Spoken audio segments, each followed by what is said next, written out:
जय हिंद हमारे सभी फौजी पेंशनर बंधु। मुझे उम्मीद है आपका पेंशन निरंतर आ रहा होगा और स्पर्श माइग्रेशन जो कि अभी भूचाल चल रहा है इसके बारे में भी पर्याप्त मात्रा में आपको जानकारी मिल गया होगा। और अगर नहीं मिला होगा तो हमसे अगर आप जुड़े हैं तो मैं निरंतर स्पर्श की ट्रेनिंग चला रहा हूं, आपको पता चल जाएगा। तो यहाँ आपको मैं बता दूं कि अगर आप डिफेंस पर्सनर हैं तो अभी तक 26 लाख का माइग्रेशन प्रवासन हो चुका है, जो कि अभी तक बैंक ही डिसबर्स करते थे। अब वह काम सीधे पीसीडीए की टीम, स्पर्श टीम जो गठित की गई है वह करेगी। यहाँ तक तो पता चल गया होगा। इन 26 लाख में सबसे ज़्यादा आर्मी के पेंशनर होते हैं और उनके करीब 19.4 लाख का प्रवासन हो चुका है, जहाँ की एयरफोर्स के करीब 1.3 लाख हो गए हैं, नेवी के 71,000 के आसपास हुए हैं और डिफेंस सिविलियन जो कि नंबर 2 पर आते हैं, इनका 4.6 लाख माइग्रेशन हो चुका है। तो इस तरह से अगर कहा जाए कि इन लोगों की जिनकी माइग्रेशन हो चुकी है तो इनकी तो जानना जरूरी है ही कि स्पर्श आखिर क्या है, नहीं तो आगे चल के समस्या हो सकती है। तो माइग्रेशन के बारे में आपको संक्षिप्त बता दूं कि अभी तक पीसीडीए या जेसीडीए या नेवी के सैंक्शनिंग अथॉरिटी सैंक्शन किया करते थे और डिसबर्स एजेंसी बैंक होते थे। अब यही सम्मिलित रूप से सारे कार्य स्पर्श टीम करेगी। इंटीग्रेटेड टीम है, डिजिटल टीम है, टीसीएस के द्वारा स्थापित की गई यह स्पर्श का पोर्टल है जहां ऑनलाइन ही सब कुछ होगा। यहां तक तो आपको स्पष्ट होगा ही। अब मैं बता दूं कि अब भी उसी बैंक खाते में, उसी बैंक के शाखा के कस्टमर आज भी आप रहेंगे। तो तनिक भी आपको परेशान होने की ज़रूरत नहीं है, कोई नया अकाउंट खुलवाने की ज़रूरत नहीं, कुछ भी ज़्यादा करने की ज़रूरत नहीं है। माइग्रेशन के बाद भी उसी अकाउंट में पेंशन आपका आएगा। अब यहाँ क्या करना है तो यह जान लीजिए कि आपको पता कैसे चले। तो इसकी शुरुआत होती है, आपको सबसे पहले एसएमएस आएंगे उसी बैंक के द्वारा जो आपके खाता से जुड़ी हुई मोबाइल है या ईमेल आईडी है, उस पर आपको आएगा कि आपका पीसीडीए डायरेक्टिव के अनुसार माइग्रेशन हो चुका है। जिस महीना में भी यह एसएमएस आपको आ गया या ईमेल आ गया तो समझ जाइए उस महीने से ही आपका पेंशन माइग्रेट हो चुका और अब आपको स्पर्श टीम डायरेक्टली उसी अकाउंट में पेंशन क्रेडिट करेगी। तो यह तो निर्बाध रूप से चलता रहेगा। यहां तक तो आपको क्लियर हो ही चुका हूं। मैं आगे की विशेष बात बताऊं इससे पहले मैं Narendra Kumar wellness consultant, entrepreneur trainer, आप सबों से विनम्र निवेदन करता हूं कि अगर आप हमारे चैनल में पहली बार आए हैं तो हमारे चैनल को अवश्य ही सब्सक्राइब करें, जिससे यूट्यूब के एल्गोरिदम के अनुसार हमारे चैनल को विकास और वृद्धि आपकी तरह ही मौका मिले और मैं एक बड़ी टीम कुशलतापूर्वक उसमें लगा सकूं, बेहतर टीम लगा सकूं जो कि और भी ज़्यादा विश्वसनीय जानकारी और बेहतर रूप से आपको प्रेजेंट कर सकूं। और बेल आइकन तो अवश्य ही पुश करें ताकि हमारी सारी अपलोड आपको नोटिफिकेशन के रूप में मिलते रहे। और आपको अच्छा लगता है तो लाइक करें, कमेंट करें, अपने सगे संबंधियों के साथ भी साझा करें ताकि उन्हें भी यह लाभ मिल सके। तो माइग्रेशन क्या जैसे ही आपको संदेश मिल गया आपके मोबाइल में तो आपको कुछ और करना नहीं है, जस्ट वेट कीजिए। अगला फिर एसएमएस आना शुरू हो जाएंगे। आपको बैंक से तो हर क्रेडिट का, हर ट्रांजैक्शन का, हर डेबिट का एसएमएस आता ही था। उसी प्रकार उसी इनबॉक्स में, एसएमएस के इनबॉक्स जो होता है सेम आईडी से आपको निरंतर आते ही रहेंगे। यह माइग्रेशन का भी आ गया। अब जब माइग्रेशन का आ गया तो एक सप्ताह से महीना के अंदर आपके एसएमएस फिर से आएंगे स्पर्श टीम के द्वारा, क्योंकि आपका मोबाइल नंबर और पेंशन से रिलेटेड सारे जानकारियां जो अभी तक बैंक के पास हुआ करती थी, सीपीपीसी के पास, अब वह पीसीडीए स्पर्श टीम के पास वापस जा चुका है और अब आपको यूजर आईडी और पासवर्ड के साथ आएगा और उस स्पर्श के यूजर आईडी और पासवर्ड को इस्तेमाल कर आप स्पर्श पोर्टल की संपूर्ण सुविधा का फायदा उठा सकते हैं। तो उसमें मूलतः होता क्या है, जब आपको यूजर आईडी और पासवर्ड मिल गया तब आपको अगला काम करना है, उसमें लेटर ऑफ अंडरटेकिंग करना होता है, उसे टिक करना होता है। आधार से आपको इनेबल कर देना है, इंटीग्रेट कर देना है, आधार वेरीफाई कर लेना। मूलतः यही काम है, जिसके कई स्टेप्स हैं जो कि मैंने बताया है, आपको डिटेल में वीडियो के साथ बताया हूं। और अगर आपको कोई डाउट है तो आप हमारे चैनल में ही, हमारे इसी वीडियो के सेक्शन में आप कमेंट सेक्शन में लिखिए, मैं 1 to 1 भी जवाब देने का प्रयास करूंगा। तो अब आपको यूजर आईडी अगर पासवर्ड मिल चुका है, अगर आपका मोबाइल नंबर रजिस्टर्ड है बैंक में, ईमेल है, तो बड़ा ही जल्दी मिल जाएगा। तो अब आपकी आगे की कार्रवाई शुरू हो जाती है। अगले महीना से जो आपको ट्रांजैक्शन के आते थे वह स्पर्श टीम से भी आएगा और बैंक से सिर्फ क्रेडिट का एंट्री का SMS आएगा। जो स्पर्श टीम से आएगा उसमें NEFT, UTR, RBI, PCDA इस तरह से नरेशन में वर्ड्स दिखेंगे। तो आप समझ जाइए कि अब हमारा माइग्रेशन हो चुका है। अब आपको जब आईडी मिल गया तो इसको आधार को आपने कर लेना है, आधार अपडेट कर देना है। उसमें कई लोगों का डेमोग्राफी फेल भी मैसेज आता है, क्योंकि आधार में कुछ और पैरामीटर्स हैं, उनके नाम के स्पेलिंग कुछ और हैं, डेट ऑफ बर्थ कुछ और हैं, और यहाँ PPO में कुछ और हैं। तो इस तरह से डेमोग्राफी फेल का आता है। इसमें आपको PPO के अनुसार या तो प्यूरिफाई कर लेना है या PCDA के साइट पर ही, स्पर्श पर ही आपको अपलोड करना है आपको आधार कॉपी। इस तरह से वो प्यूरिफाई हो जाएगा तो डेमोग्राफी फेल की समस्या खत्म हो जाएगी। अब कई ऐसी दुर्लभ स्थिति होती है जिसमें कि आपका मोबाइल नंबर जो रजिस्टर्ड था बैंक के साथ, ये उनके पास नहीं पहुंचा या एरोनियस पहुंचा या रजिस्टर्ड ही नहीं था, SMS सुविधा आपने नहीं लिया था।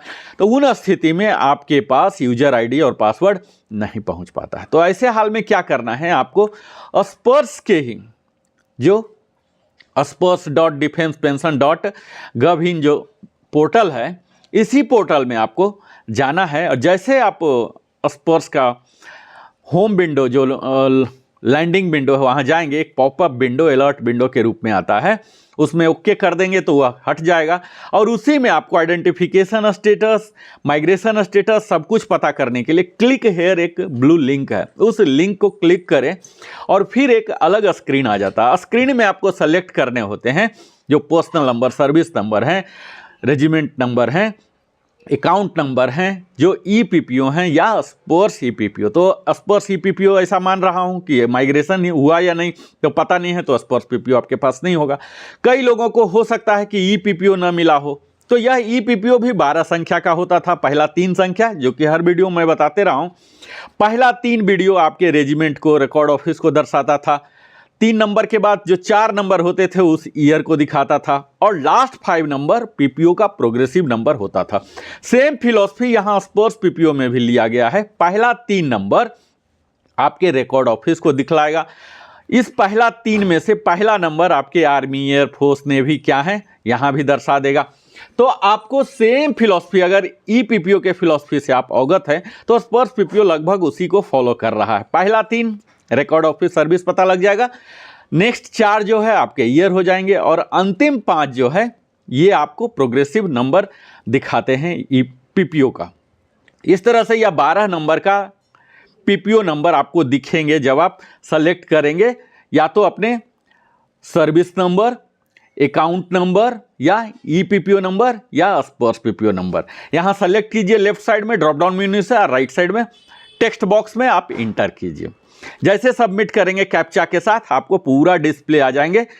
किस डेट को आपने अगर लाइफ सर्टिफिकेट सबमिट किया है, चाहे बैंक में अगर माइग्रेट हुआ है या स्पर्श में किया है, आपको माइग्रेशन की तिथि क्या है, आपके Aadhaar card, PAN card, mobile number वहाँ अपडेटेड हैं कि नहीं, अपडेटेड हैं तो क्या हैं, ये तमाम जानकारियाँ आपके शुद्ध नाम रहेंगे, EPPO नंबर रहेंगे, स्पर्श PPO नंबर रहेंगे, ये सब डिटेल आपको एक क्लिक में ही मिल जाएंगे।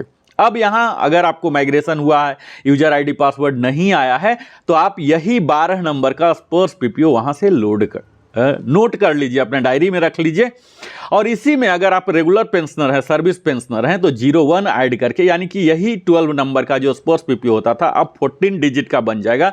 01 रेगुलर पेंशनर के केस में, और फैमिली पेंशनर के केस में 02 ऐड कर दीजिए। यह आपका परमानेंट यूजर आईडी बन जाएगा। इसे आप डायरी में 14 डिजिट को नोट कर ले।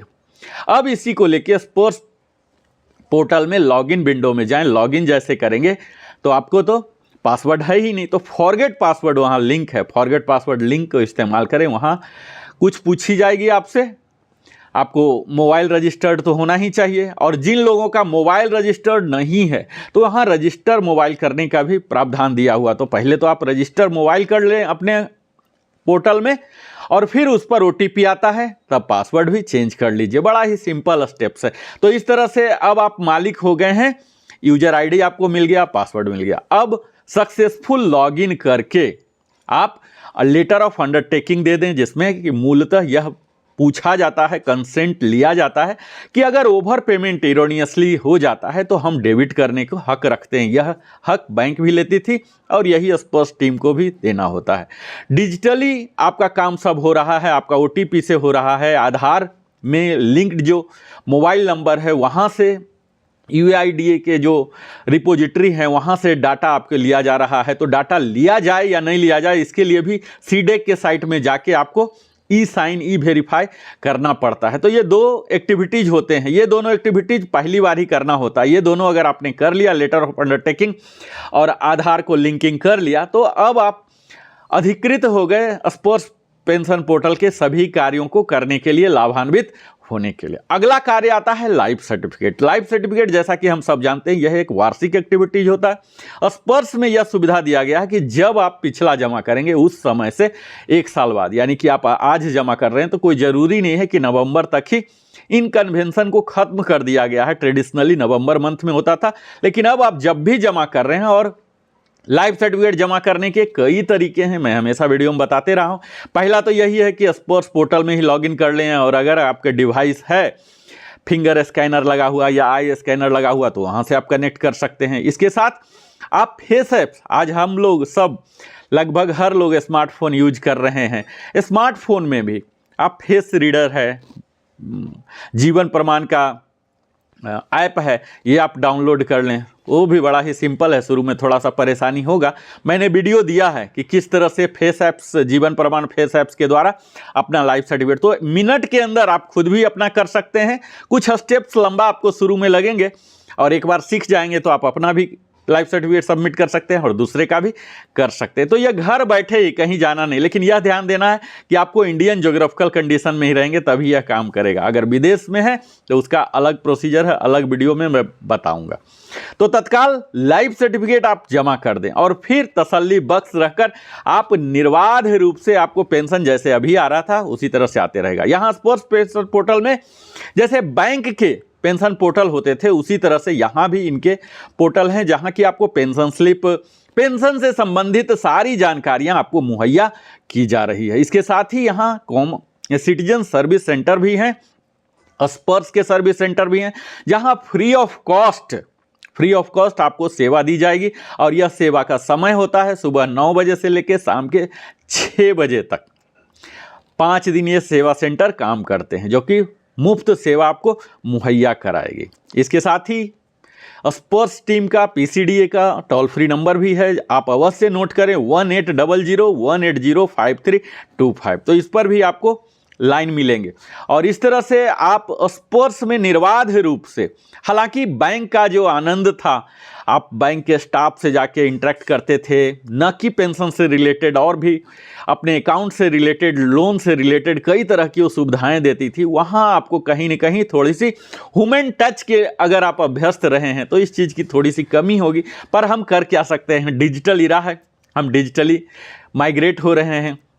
हमारे भारतीय चंद्रयान 3 बना लिए, चंद्रमा पर अब हमारा एक पदार्थ निवास करने जा रहा है। तो इसी तरह से हमें भी माइग्रेट करना है, हमें भी अपने आप को डिजिटली लिटरेट करना है, अपने चेतना स्तर का उत्थान करना है। तो इस दिशा में थोड़ा सा परेशानी इनिशियली होगा, लेकिन धीरे धीरे आप यूज टू जब हो जाएंगे तो यह स्पर्श पोर्टल बेहतर नहीं लगेगा। तत्काल स्पर्श पोर्टल में भी काफ़ी सुधार की गुंजाइश है, जिसे यूजर फ्रेंडली नहीं बनाया गया, और इस चीज़ का ख्याल नहीं रखा गया कि कितने उम्र दराज सुपर सीनियर सिटीजन भी जो 85+ हैं, 100 टचिंग वाले हैं, वो भी हैं। बड़े मुश्किल से वो या तो स्मार्टफोन यूज ही नहीं कर पा रहे हैं या कर पा रहे हैं। तो और कई तरह की इनएक्यूरेसी भी है, PPO में नाम कुछ है, डिस्चार्ज बुक में नाम कुछ और है, उनके सर्विसेज में कुछ और होते थे, आधार में कुछ है, पैन में कुछ है, उनके अभी अगर रीइम्प्लॉयड हुए थे तो वहाँ कुछ और रिकॉर्ड है, ज़मीन जायदाद के पेपर हैं तो वहाँ कुछ और नाम है।